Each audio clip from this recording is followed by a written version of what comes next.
complimentary and flattering name as he himself doeth.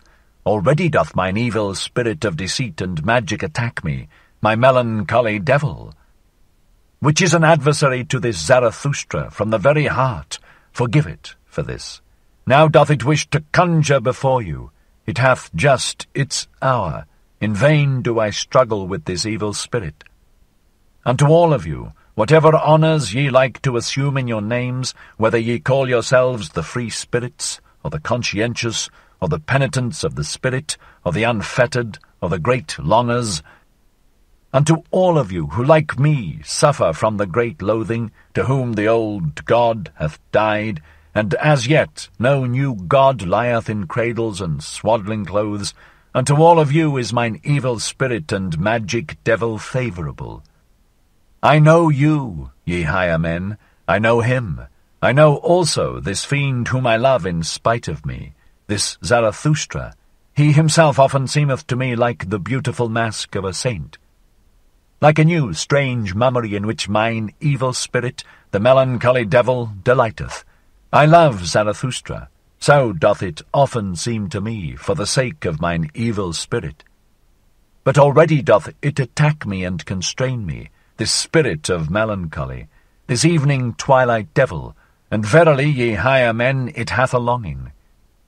Open your eyes, it hath a longing to come naked, whether male or female, I do not yet know, but it cometh, it constraineth me.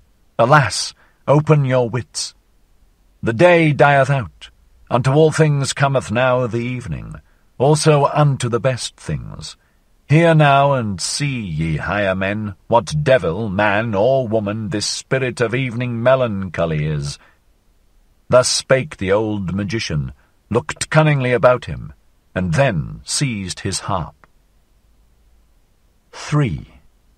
In evening's limpid air, what time the dews soothing unto the earth downpour, invisibly and unheard, for tender shoe-gear wear the soothing dews, like all that's kind gentle.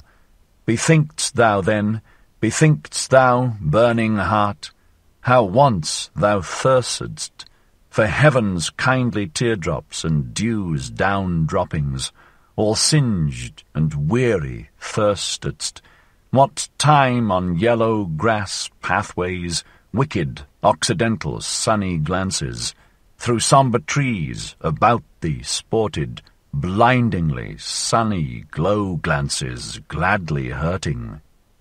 Of truth the wooer, thou? So taunted they. Nay, merely poet, a brute, insidious, plundering, grovelling, that I must lie, that wittingly, wilfully I must lie. For booty lusting, motley masked, self-hidden, shrouded, himself his booty, he of truth the wooer? Nay, mere fool, mere poet, just motley speaking, from mask of fool confusedly shouting, circumambling on fabricated word bridges, on motley rainbow arches, twixt the spurious heavenly and spurious earthly, round us roving, round us soaring, mere fool, mere poet. He of truth the wooer, not still, stiff, smooth and cold, become an image, a godlike statue, set up in front of temples, as a god's own door-guard.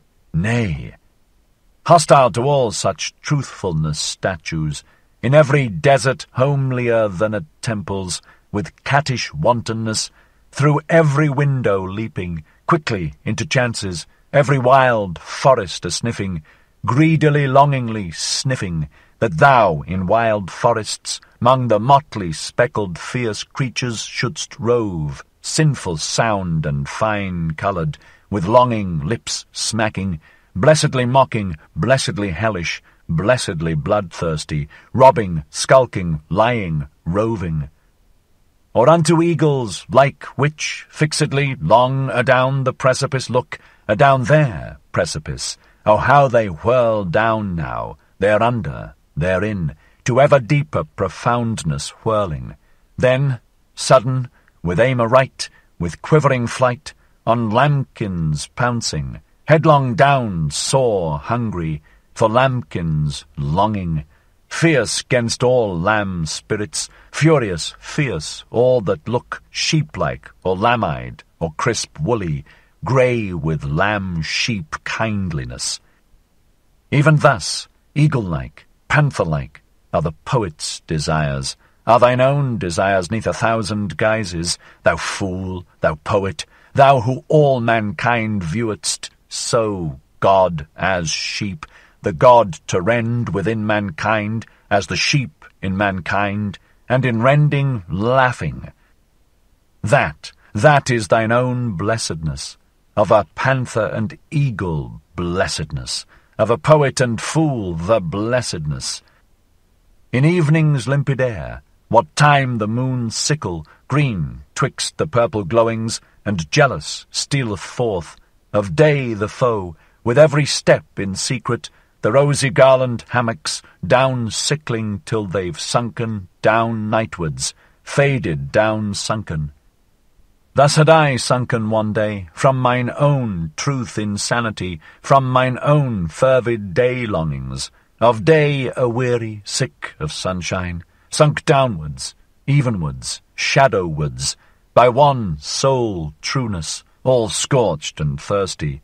Bethink'st thou still, bethink'st thou, burning heart, how then thou thirstedst, that I should banned be from all the trueness, mere fool, mere poet. 75. Science. Thus sang the magician, and all who were present went like birds unawares into the net of his artful and melancholy voluptuousness. Only the spiritually conscientious one had not been caught. He at once snatched the harp from the magician and called out, "Air! Let in good air! Let in Zarathustra! Thou makest this cave sultry and poisonous, thou bad old magician! Thou seducest, thou false one, thou subtle one, to unknown desires and deserts, and alas, that such as thou should talk and make ado about the truth! Alas, to all free spirits who are not on their guard against such magicians! It is all over with their freedom. Thou teachest and temptest back into prisons. Thou old melancholy devil, out of thy lament soundeth allurement. Thou resemblest those who with their praise of chastity secretly invite to voluptuousness. Thus spake the conscientious one. The old magician, however, looked about him, enjoying his triumph, and on that account put up with the annoyance which the conscientious one caused him. "Be still," said he with modest voice. "Good songs want to re-echo well. After good songs one should be long silent." Thus do all those present, the higher men. Thou, however, hast perhaps understood but little of my song. In thee there is little of the magic spirit. "Thou praisest me," replied the conscientious one, "in that thou separatest me from thyself. Very well. But ye others, what do I see? Ye still sit there, all of you, with lusting eyes. Ye free spirits, whither hath your freedom gone? Ye almost seem to me to resemble those who have long looked at bad girls dancing naked. Your souls themselves dance. In you, ye higher men, there must be more of that which the magician calleth his evil spirit of magic and deceit. We must indeed be different.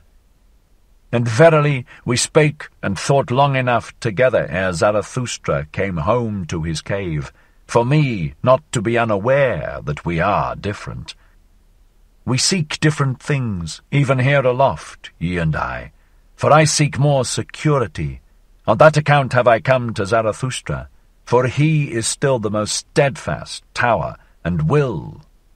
Today, when everything tottereth, when all the earth quaketh, ye, however, when I see what eyes ye make, it almost seemeth to me that ye seek more insecurity, more horror, more danger, more earthquake. Ye long, it almost seemeth so to me, forgive my presumption, ye higher men. Ye long for the worst and dangerousest life, which frighteneth me most, for the life of wild beasts, for forests, caves, steep mountains, and labyrinthine gorges. And it is not those who lead out of danger that please you best, but those who lead you away from all paths, the misleaders. But if such longing in you be actual, it seemeth to me nevertheless to be impossible. For fear, that is man's original and fundamental feeling. Through fear everything is explained, original sin and original virtue. Through fear there grew also my virtue, that is to say, science. For fear of wild animals, that hath been longest fostered in man, inclusive of the animal which he concealeth and feareth in himself. Zarathustra calleth it the beast inside. Such prolonged ancient fear at last become subtle, spiritual, and intellectual. At present, methinketh, it is called science. Thus spake the conscientious one. But Zarathustra, who had just come back into his cave, and had heard and divined the last discourse, threw a handful of roses to the conscientious one, and laughed on account of his truths. "Why," he exclaimed, "what did I hear just now? Verily it seemeth to me thou art a fool, or else I myself am one, and quietly and quickly will I put thy truth upside down. For fear is an exception with us. Courage, however, and adventure, and delight in the uncertain, in the unattempted, courage seemeth to me the entire primitive history of man. The wildest and most courageous animals hath he envied and robbed of all their virtues. Thus only did he become man. This courage at last becomes subtle, spiritual, and intellectual, this human courage, with eagle's pinions and serpent's wisdom, this, it seemeth to me, is called at present Zarathustra! Cried all of them there assembled, as if with one voice, and burst out at the same time into a great laughter. There arose, however, from them, as it were, a heavy cloud. Even the magician laughed, and said wisely, "Well, it is gone, mine evil spirit. And did I not myself warn you against it when I said that it was a deceiver, a lying and deceiving spirit? Especially when it showeth itself naked. But what can I do with regard to its tricks? Have I created it and the world? Well, let us be good again and of good cheer. And although Zarathustra looketh with evil eye, just see him, he disliketh me. Ere night cometh, will he again learn to love and laud me. He cannot live long without committing such follies. He loveth his enemies. This art knoweth he better than any one I have seen, but he taketh revenge for it on his friends." Thus spake the old magician, and the higher men applauded him, so that Zarathustra went round, and mischievously and lovingly shook hands with his friends, like one who hath to make amends and apologize to everyone for something. When, however, he had thereby come to the door of his cave, lo, then had he again a longing for the good air outside, and for his animals, and wished to steal out. 76. Among Daughters of the Desert. 1. "Go not away," said then the wanderer who called himself Zarathustra's shadow. "Abide with us, otherwise the old gloomy affliction might again fall upon us. Now hath that old magician given us of his worst for our good, and lo, the good, pious Pope there hath tears in his eyes, and hath quite embarked again upon the sea of melancholy. Those kings may well put on a good air before us still, for that have they learned best of us all at present. Had they, however, no one to see them, I wager that with them also the bad game would again commence.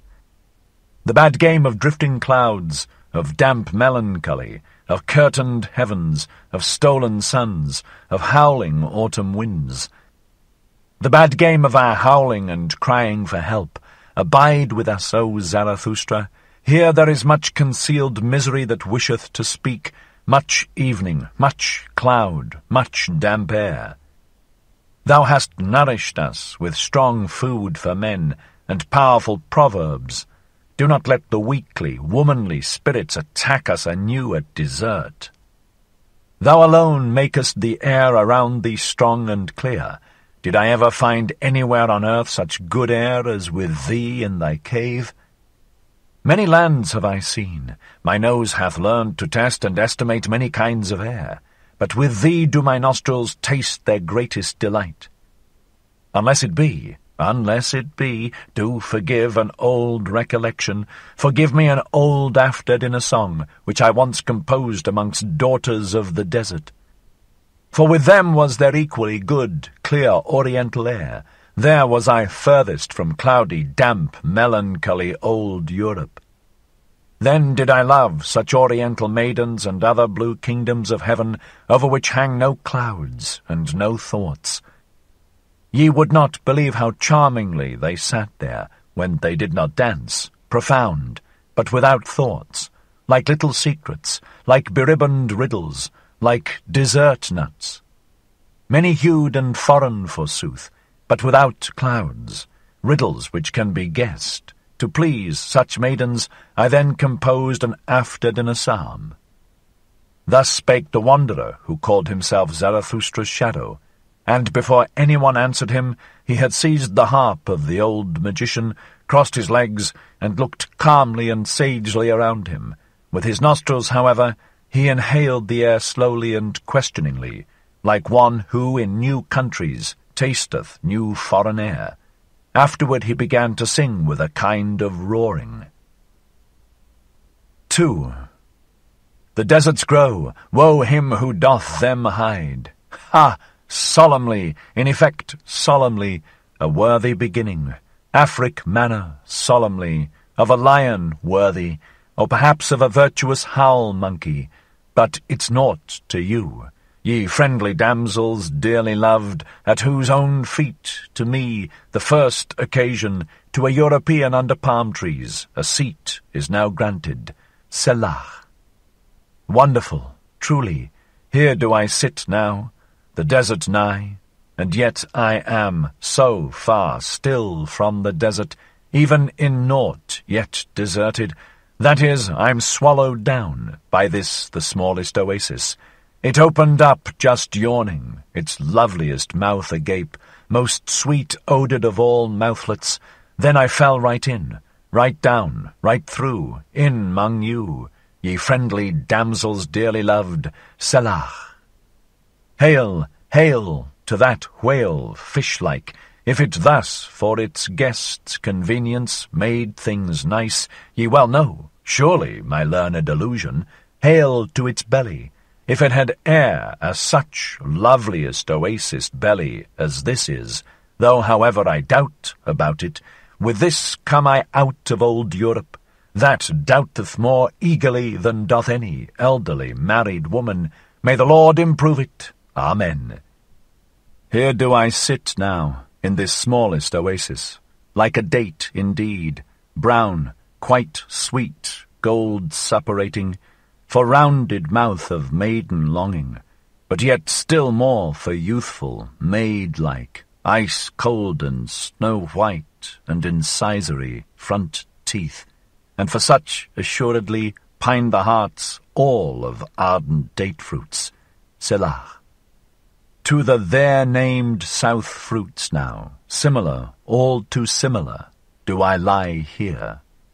By little flying insects, round sniffled and round played, and also by yet littler, foolisher, and peccabler wishes and fantasies, environed by you, ye silent, presentientist maiden kittens, Dudu and Suleika, round sphinxed, that into one word I may crowd much feeling. Forgive me, O God, all such speech-sinning. Sit I here the best of air sniffling, paradisal air, truly, bright and buoyant air, golden mottled, as goodly air as ever from lunar orb down fell, be it by hazard or supervened it by arrogancy. As the ancient poets relate it, but doubter, I'm now calling it in question. With this do I come indeed out of Europe, that doubteth more eagerly than doth any elderly married woman, may the Lord improve it. Amen. This the finest air drinking, with nostrils outswelled like goblets, lacking future, lacking remembrances. Thus do I sit here, ye friendly damsels dearly loved, and look at the palm tree there, how it to a dance girl like doth bow and bend, and on its haunches bob. One doth it too, when one vieweth it long, to a dance girl like, who, as it seemeth to me, too long and dangerously persistent, always, just on single leg hath stood. Then forgot she thereby, as it seemeth to me, the other leg.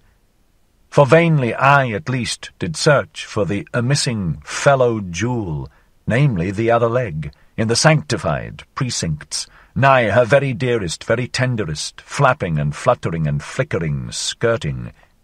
Yea, if ye should, ye beauteous, friendly ones, quite take my word, she hath, alas, lost it. Hoo, hoo, hoo, hoo, hoo, it is away, forever away, the other leg. Oh, pity for that loveliest other leg! Where may it now tarry, all forsaken, weeping, the lonesomest leg? In fear, perhaps, before a furious, yellow, blonde and curled, leonine monster? Or perhaps even gnawed away, nibbled badly, most wretched, woeful, nibbled badly. Selah. Oh, weep ye not, gentle spirits, weep ye not, ye date-fruit spirits, milk bosoms, ye sweetwood heart purslets, weep ye no more, pallid doo-doo, be a man, Suleika, bold. Or else should there perhaps something strengthening, heart-strengthening, here most proper be, some inspiring text, some solemn exhortation? Ha! Up now! Honour! Moral honour! European honour! Blow again, continue, bellows box of virtue! Ha! Once more thy roaring, thy moral roaring, as a virtuous lion nigh the daughters of deserts roaring.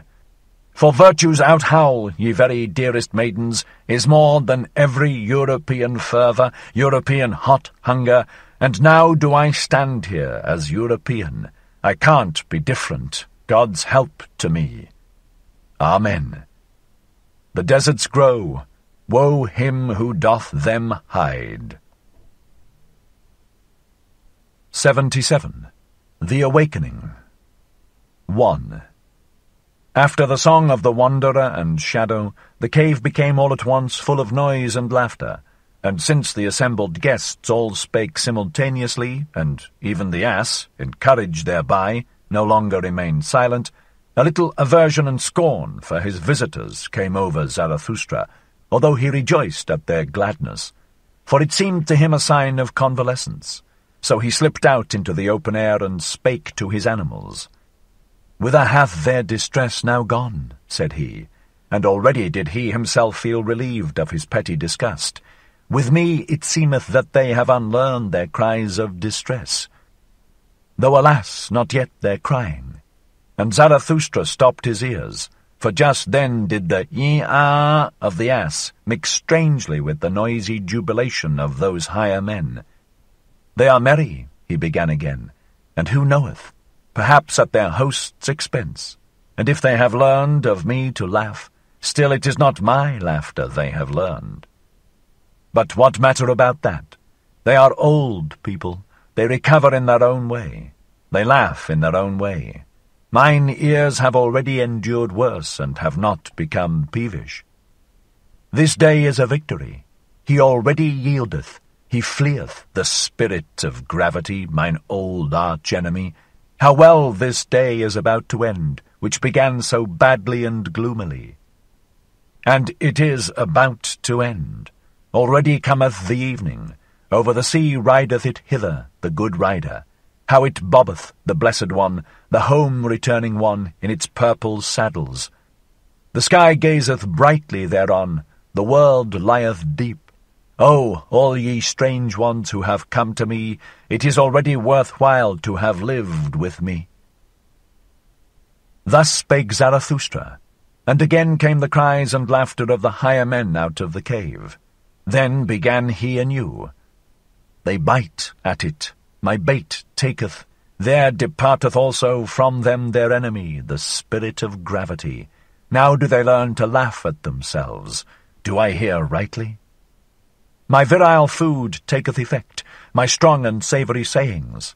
And verily I did not nourish them with flatulent vegetables, but with warrior food, with conqueror food. New desires did I awaken. New hopes are in their arms and legs, their hearts expand. They find new words, soon will their spirits breathe wantonness. Such food may sure enough not be proper for children, nor even for longing girls, old and young. One persuadeth their bowels otherwise. I am not their physician and teacher. The disgust departeth from these higher men. Well, that is my victory. In my domain they become assured. All stupid shame fleeth away. They empty themselves. They empty their hearts. Good times return unto them. They keep holiday and ruminate. They become thankful. That do I take as the best sign. They become thankful. Not long will it be ere they devise festivals and put up memorials to their old joys. They are convalescents. Thus spoke Zarathustra joyfully to his heart, and gazed outward. His animals, however, pressed up to him, and honoured his happiness and his silence. 2. All on a sudden, however, Zarathustra's ear was frightened, for the cave, which had hitherto been full of noise and laughter, became all at once still as death.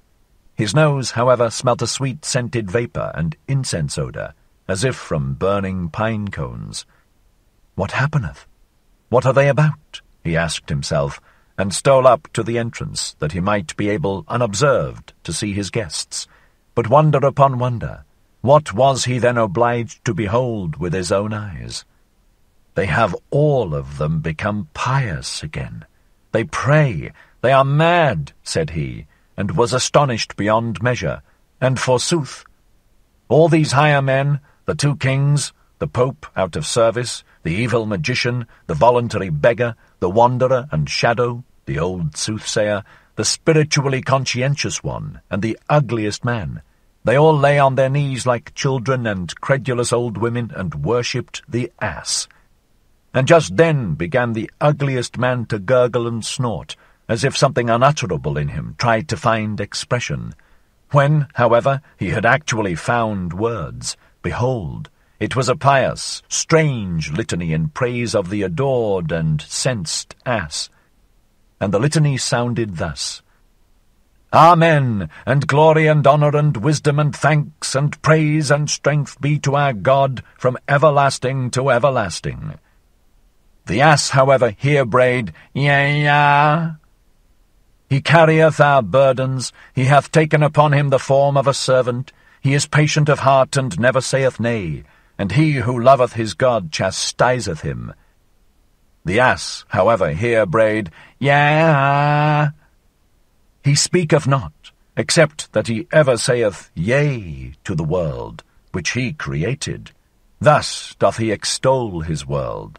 It is his artfulness that speaketh not. Thus is he rarely found wrong. The ass, however, here brayed, Yea. Uncomely goeth he through the world. Grey is the favourite colour in which he wrappeth his virtue. Hath he spirit, then doth he conceal it. Every one, however, believeth in his long ears. The ass, however, here brayed, Yea. What hidden wisdom it is to wear long ears, and only to say yea, and never nay. Hath he not created the world in his own image, namely, as stupid as possible? The ass, however, here brayed, Yea. Thou goest straight and crooked ways. It concerneth thee little what seemeth straight or crooked unto us men. Beyond good and evil is thy domain. It is thine innocence not to know what innocence is. The ass, however, here brayed, Yea. Lo, how thou spurnest none from thee, neither beggars nor kings. Thou sufferest little children to come unto thee, and when the bad boys decoy thee, then sayest thou simply, Yea, ah. The ass, however, here brayed, Yea, ah. Thou lovest she-asses and fresh figs, thou art no food despiser. A thistle tickleth thy heart when thou chancest to be hungry. There is the wisdom of a god therein. The ass, however, here brayed, Yea. 78. The Ass Festival. 1. At this place in the litany, however, Zarathustra could no longer control himself. He himself cried out, Yea! Louder even than the ass, and sprang into the midst of his maddened guests. Whatever are you about, ye grown-up children? He exclaimed, pulling up the praying ones from the ground. Alas, if anyone else except Zarathustra had seen you, everyone would think you the worst blasphemers, or the very foolishest old women with your new belief. And thou thyself, thou old pope, how is it in accordance with thee to adore an ass in such a manner as God? O Zarathustra, answered the pope, forgive me, but in divine matters I am more enlightened even than thou, and it is right that it should be so. Better to adore God so in this form than in no form at all. Think over this saying, mine exalted friend. Thou wilt readily divine that in such a saying there is wisdom. He who said God is a spirit made the greatest stride and slide hitherto made on earth towards unbelief. Such a dictum is not easily amended again on earth. Mine old heart leapeth and boundeth because there is still something to adore on earth. Forgive it, O Zarathustra, to an old, pious pontiff heart. And thou, said Zarathustra to the wanderer and shadow, thou callest and thinkest thyself a free spirit, and thou here practisest such idolatry and hierolatry? Worse, verily, doest thou here than with thy bad brown girls, thou bad new believer. It is sad enough, answered the wanderer and shadow. Thou art right, but how can I help it? The old god liveth again, O Zarathustra. Thou mayest say what thou wilt. The ugliest man is to blame for it all. He hath reawakened him, and if he say that he once killed him, with gods death is always just a prejudice. And thou, said Zarathustra, thou bad old magician, what didst thou do? Who ought to believe any longer in thee in this free age, when thou believest in such divine donkeyism? It was a stupid thing that thou didst. How couldst thou, a shrewd man, do such a stupid thing? O Zarathustra, answered the shrewd magician, thou art right. It was a stupid thing. It was also repugnant to me. And thou, even, said Zarathustra to the spiritually conscientious one, consider, and put thy finger to thy nose. Doth nothing go against thy conscience here? Is thy spirit not too cleanly for this praying and the fumes of those devotees? There is something therein, said the spiritually conscientious one, and put his finger to his nose. There is something in this spectacle which even doeth good to my conscience. Perhaps I dare not believe in God. Certain it is, however, that God seemeth to me most worthy of belief in this form. God is said to be eternal, according to the testimony of the most pious. He who hath so much time taketh his time, as slow and as stupid as possible. Thereby can such a one nevertheless go very far.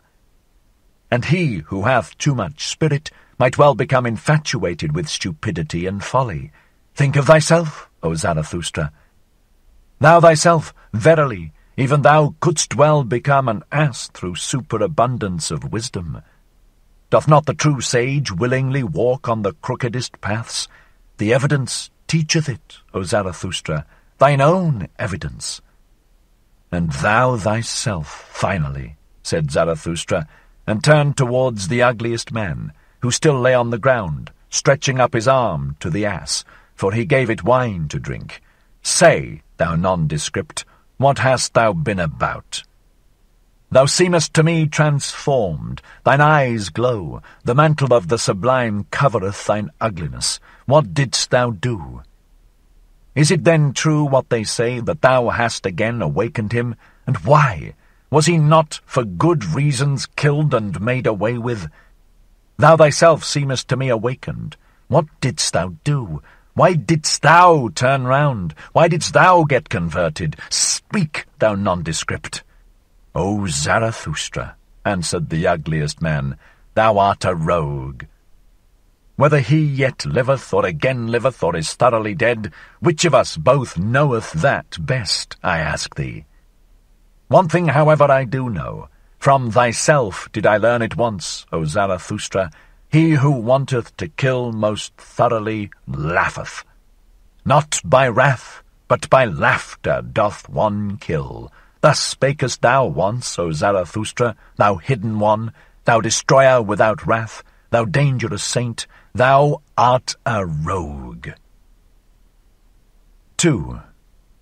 Then, however, did it come to pass that Zarathustra, astonished at such merely roguish answers, jumped back to the door of his cave, and turning towards all his guests, cried out with a strong voice, O ye wags, all of you, ye buffoons, why do you dissemble and disguise yourselves before me?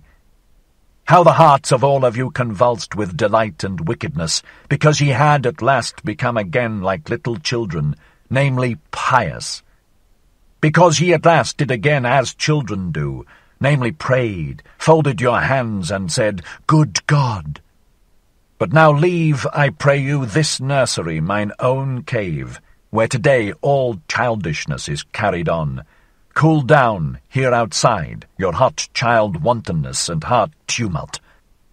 To be sure, except ye become as little children, ye shall not enter into that kingdom of heaven. And Zarathustra pointed aloft with his hands. But we do not at all want to enter into the kingdom of heaven. We have become men, so we want the kingdom of earth. 3.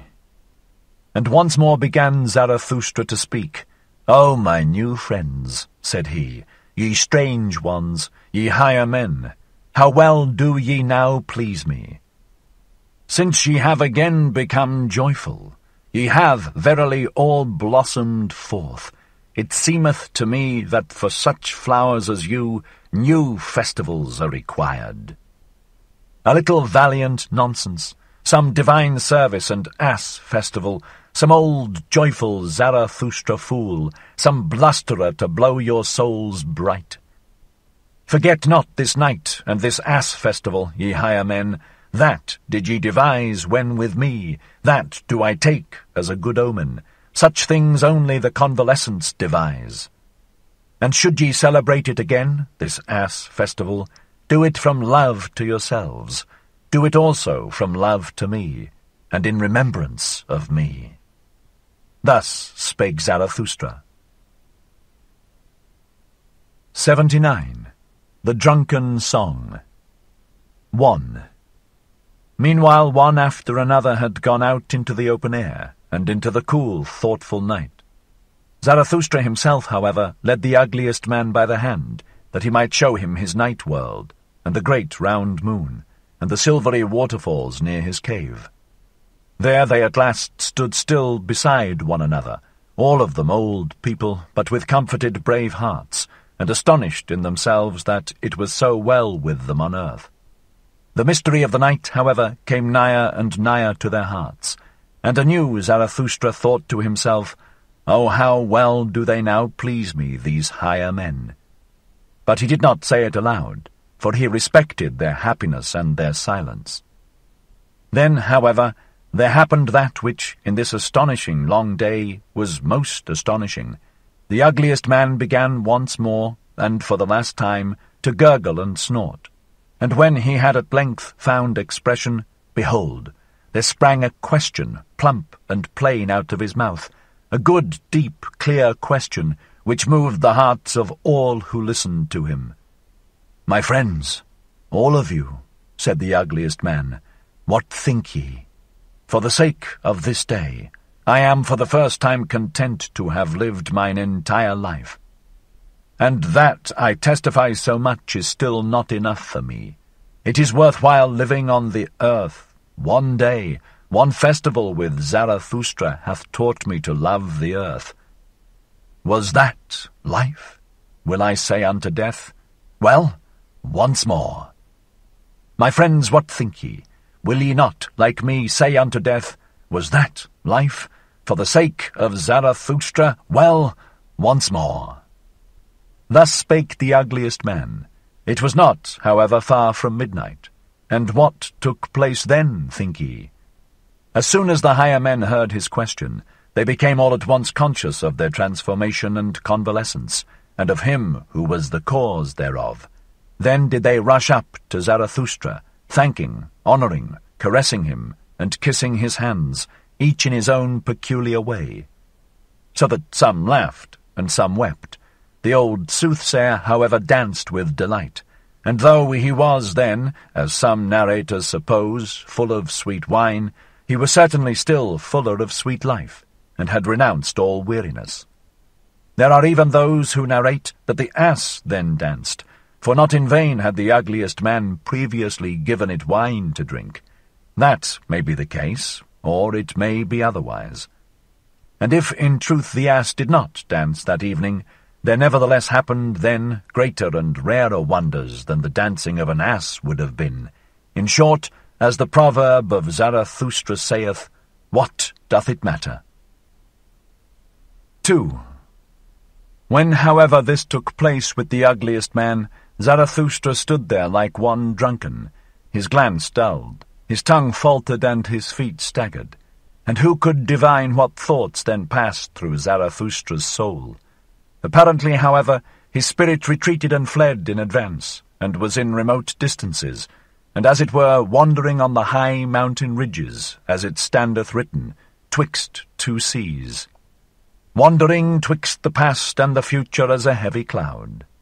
Gradually, however, while the higher men held him in their arms, he came back to himself a little, and resisted with his hands the crowd of the honouring and caring ones. But he did not speak. All at once, however, he turned his head quickly, for he seemed to hear something. Then laid he his finger on his mouth and said, "Come."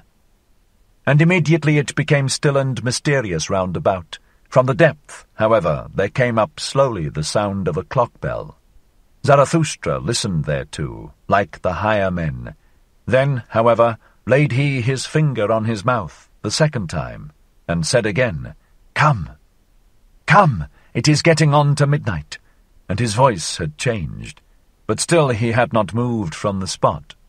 Then it became yet stiller and more mysterious, and everything hearkened, even the ass, and Zarathustra's noble animals, the eagle and the serpent, likewise the cave of Zarathustra and the big cool moon, and the night itself. Zarathustra, however, laid his hand upon his mouth for the third time, and said, "Come, come, come, let us now wander. It is the hour. Let us wander into the night." 3. Ye higher men, it is getting on to midnight. Then will I say something into your ears, as that old clock bell saith it into mine ear. As mysteriously, as frightfully, and as cordially as that midnight clock bell speaketh it to me, which hath experienced more than one man, which hath already counted the smarting throbbings of your fathers' hearts.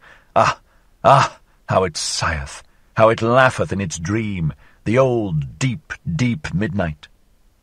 Hush, hush, then is there many a thing heard which may not be heard by day.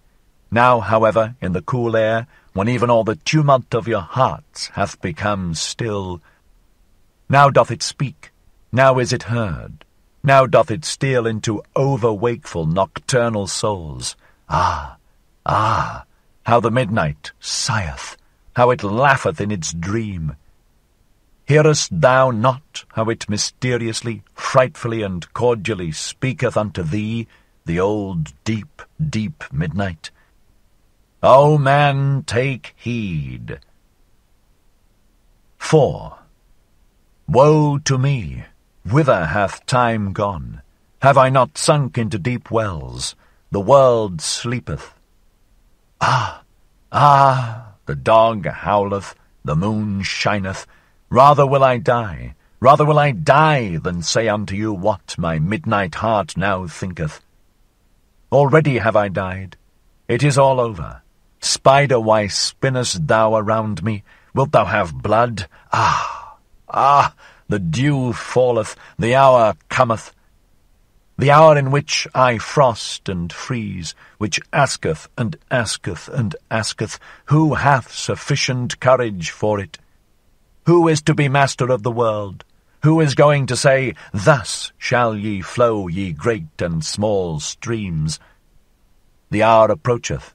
O man, thou higher man, take heed. This talk is for fine ears, for thine ears. What saith deep midnight's voice indeed? 5. It carrieth me away, my soul danceth. Day's work, who is to be master of the world? The moon is cool, the wind is still. Ah! Ah! Have ye already flown high enough? Ye have danced. A leg, nevertheless, is not a wing. Ye good dancers, now is all delight over.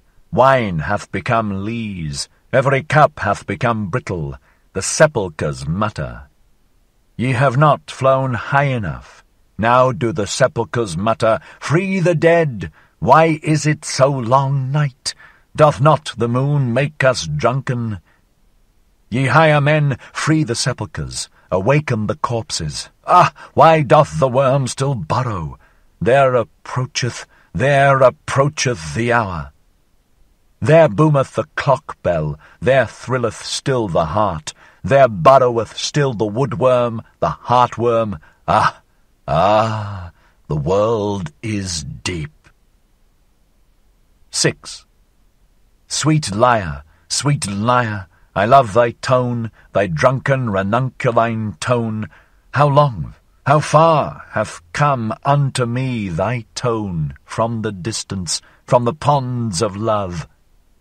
Thou old clock bell, thou sweet lyre, every pain hath torn thy heart, father pain, father's pain, forefather's pain. Thy speech hath become ripe like the golden autumn and the afternoon, like mine anchorite heart. Now sayest thou, the world itself hath become ripe, the grape turneth brown. Now doth it wish to die of happiness. Ye higher men, do ye not feel it? There welleth up mysteriously an odour, a perfume and odour of eternity, a rosy, blessed, brown, gold wine odour of old happiness, of drunken midnight death happiness, which singeth, the world is deep, and deeper than the day could read. 7. Leave me alone, I am too pure for thee, touch me not. Hath not my world just now become perfect? My skin is too pure for thy hands. Leave me alone, thou dull, doltish, stupid day. Is not the midnight brighter? The purest are to be masters of the world, the least known, the strongest, the midnight souls, who are brighter and deeper than any day. O day, thou gropest for me, thou feelest for my happiness. For thee am I rich, lonesome, a treasure pit, a gold chamber. O world, thou wantest me. Am I worldly for thee? Am I spiritual for thee? Am I divine for thee? But day and world, ye are too coarse. Have cleverer hands, grasp after deeper happiness, after deeper unhappiness, grasp after some god, grasp not after me. Mine unhappiness, my happiness is deep, thou strange day, but yet am I no god, no god's hell. Deep is its woe. 8. God's woe is deeper, thou strange world. Grasp at God's woe, not at me. What am I? A drunken, sweet lyre. A midnight lyre, a bell-frog, which no one understandeth, but which must speak before deaf ones, ye higher men, for ye do not understand me. Gone, gone, O youth, O noontide, O afternoon, now have come evening and night and midnight. The dog howleth, the wind... Is the wind not a dog? It whineth, it barketh, it howleth. Ah, ah, how she sigheth, how she laugheth, how she wheezeth and panteth the midnight. How she just now speaketh soberly, this drunken poetess. Hath she perhaps overdrunk her drunkenness? Hath she become overawake? Doth she ruminate? Her woe doth she ruminate over in a dream, the old deep midnight, and still more her joy. For joy, although woe be deep, joy is deeper still than grief can be. 9. Thou grapevine, why dost thou praise me? Have I not cut thee? I am cruel, thou bleedest. What meaneth thy praise of my drunken cruelty? Whatever hath become perfect, everything mature, wanteth to die. So sayest thou. Blessed, blessed be the vintner's knife, but everything immature wanteth to live, alas. Woe saith, hence, go, away thou woe, but everything that suffereth wanteth to live, that it may become mature and lively and longing. Longing for the further, the higher, the brighter. I want heirs. So saith everything that suffereth. I want children. I do not want myself. Joy, however, doth not want heirs. It doth not want children. Joy wanteth itself. It wanteth eternity. It wanteth recurrence. It wanteth everything eternally like itself. Woe saith, break, bleed thou heart, wander thou leg, thou wing, fly, onward, upward thou pain. Well, cheer up, O mine old heart. Woe saith, hence, go. 10. Ye higher men, what think ye? Am I a soothsayer, or a dreamer, or a drunkard, or a dream reader, or a midnight bell? Or a drop of dew, or a fume and fragrance of eternity? Hear ye it not? Smell ye it not? Just now hath my world become perfect. Midnight is also midday. Pain is also a joy. Curse is also a blessing. Night is also a sun. Go away, or ye will learn that a sage is also a fool. Said ye ever yea to one joy? O my friends, then said ye yea also unto all woe. All things are enlinked, enlaced, and enamoured. Wanted ye ever once to come twice? Said ye ever, thou pleasest me, happiness, instant, moment, then wanted ye all to come back again. All anew, all eternal, all enlinked, enlaced, and enamoured, O then did ye love the world. Ye eternal ones, ye love it eternally, and for all time. And also unto woe do ye say, hence, go, but come back, for joys all want eternity. 11. All joy wanteth the eternity of all things. It wanteth honey, it wanteth lees, it wanteth drunken midnight, it wanteth graves, it wanteth grave tears consolation, it wanteth gilded evening red. What doth not joy want? It is thirstier, heartier, hungrier, more frightful, more mysterious than all woe. It wanteth itself. It biteth into itself. The ring's will writheth in it. It wanteth love. It wanteth hate. It is over-rich. It bestoweth, it throweth away. It beggeth for someone to take from it. It thanketh the taker. It would fain be hated. So rich is joy that it thirsteth for woe, for hell, for hate, for shame, for the lame, for the world, for this world. O ye know it indeed. Ye higher men, for you doth it long, this joy, this irrepressible blessed joy. For your woe, ye failures, for failures longeth all eternal joy. For joys all want themselves, therefore do they also want grief.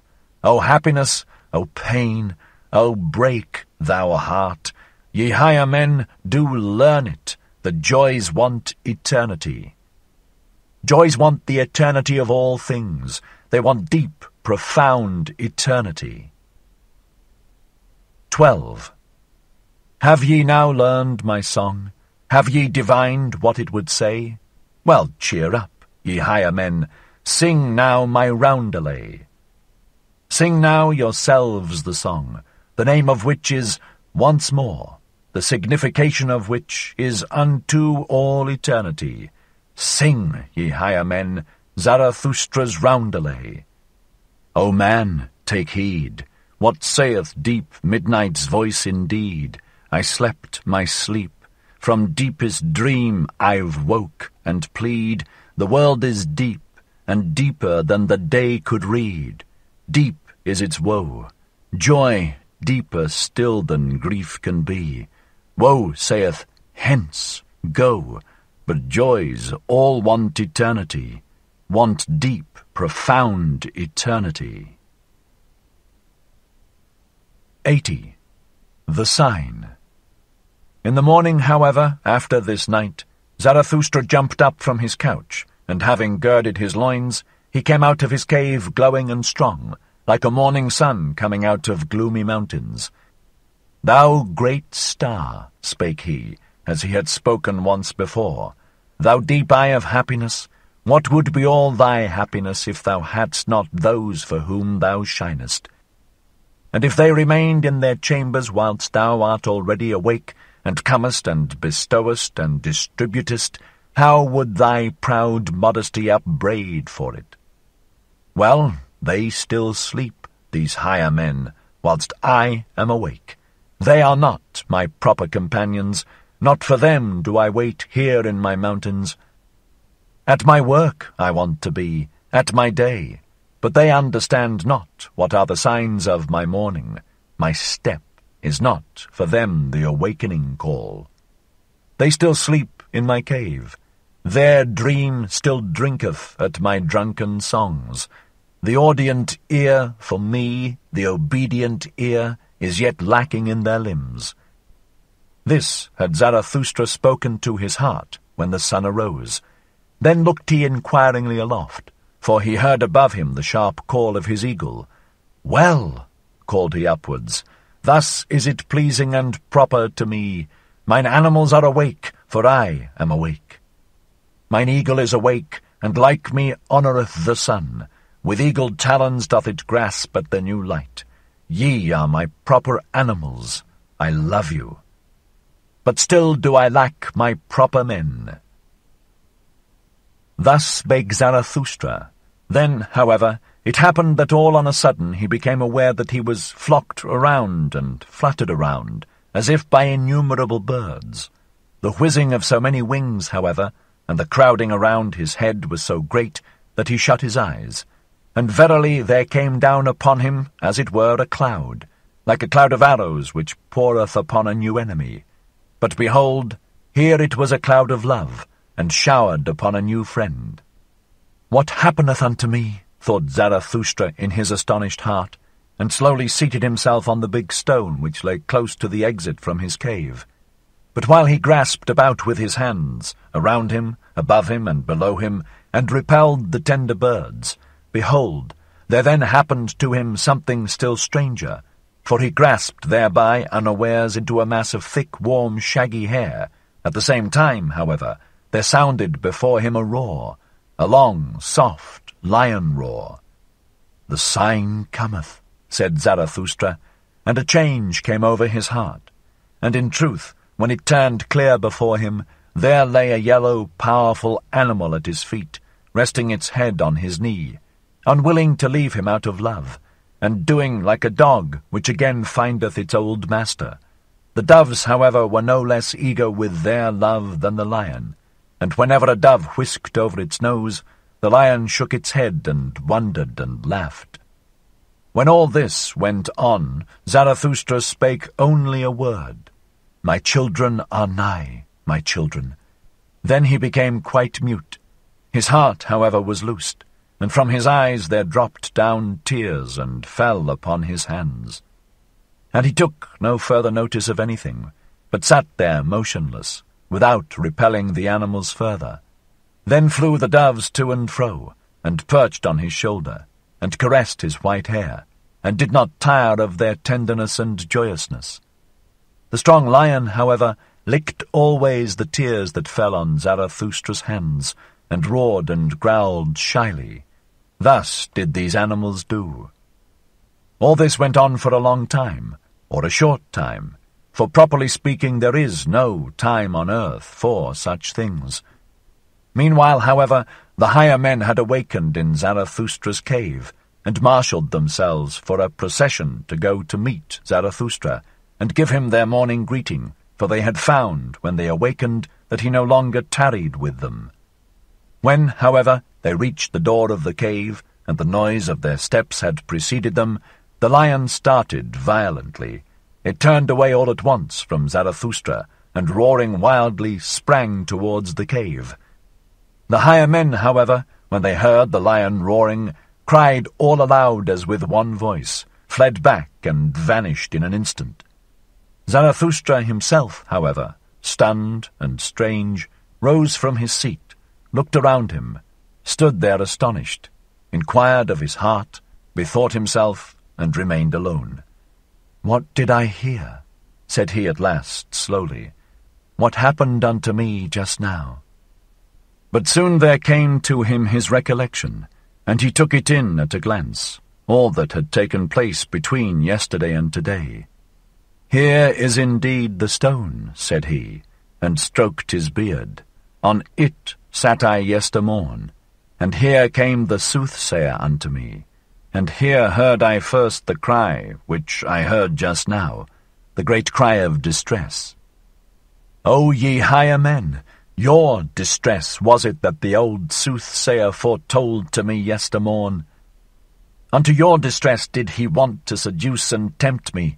O Zarathustra, said he to me, I come to seduce thee to thy last sin. To my last sin? Cried Zarathustra, and laughed angrily at his own words. What hath been reserved for me as my last sin? And once more Zarathustra became absorbed in himself, and sat down again on the big stone and meditated. Suddenly he sprang up. Fellow-suffering with the higher men, he cried out, and his countenance changed into brass. Well, that hath had its time. My suffering and my fellow-suffering, what matter about them? Do I then strive after happiness? I strive after my work. Well, the lion hath come, my children are nigh. Zarathustra hath grown ripe, mine hour hath come. This is my morning, my day beginneth. Arise now, arise thou great noontide. Thus spake Zarathustra, and left his cave, glowing and strong, like a morning sun coming out of gloomy mountains.